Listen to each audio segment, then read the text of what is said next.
December 11th, a date carved quietly into the history of humanity. Because on this day in 1946, the world admitted a painful truth that long after a war ends, its wounds remain. The Second World War had finished more than a year earlier. The guns were silent, the soldiers had returned home, but millions of children had been left behind in the ruins. Children who had no homes, children who had no food, children who had lost everything not because of what they did, but because of what adults had done. Across Europe and Asia, winter arrived like a punishment. In Poland, in Germany, in Greece, in China, cold winds blew through. Broken houses where families tried to survive. A world that no longer existed. It was in these quiet, frozen streets that a terrifying realization appeared. Peace does not heal a child's hunger. Victory does not rebuild a child's life. And so, on December 11th, 1946, the United Nations gathered with a sense of urgency. The war had ended.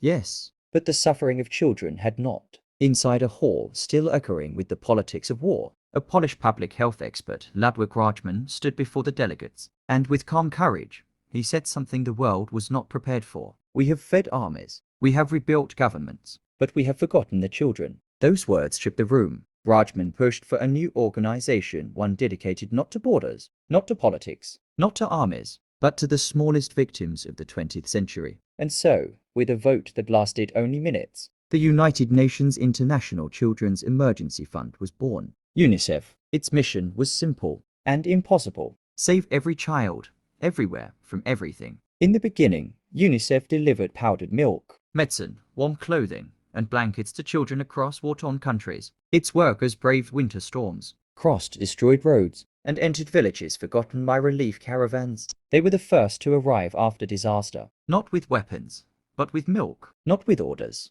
but with warmth. Rajman knew the truth that the world was only beginning to understand. If you rebuild a child, you rebuild a nation. If you heal a generation, you heal the world. UNICEF's impact spread quickly. By the early 1950s, it was reaching millions of children across continents. It supported education in Asia, nutrition in Europe, medicine in Africa, and emergency relief in Latin America. In 1965, UNICEF received the Nobel Peace Prize for its extraordinary work in protecting the future of humanity. Today, its legacy stretches across 190 countries, providing vaccines, clean water, emergency shelters, and protection for children trapped in wars they never asked for. So what does December 11th teach us? It teaches us that the suffering of the innocent is the world's greatest shame, that nations may fight for borders, but children suffer for none of them. The positive side of this story is that humanity chose compassion, that nations united to protect the most vulnerable. And the negative side is that UNICEF had to be created at all, because war always hurts those who cannot defend themselves. But why does this matter to our lives? Because even today, in 2024, millions of children still wake up hungry, displaced, and endangered.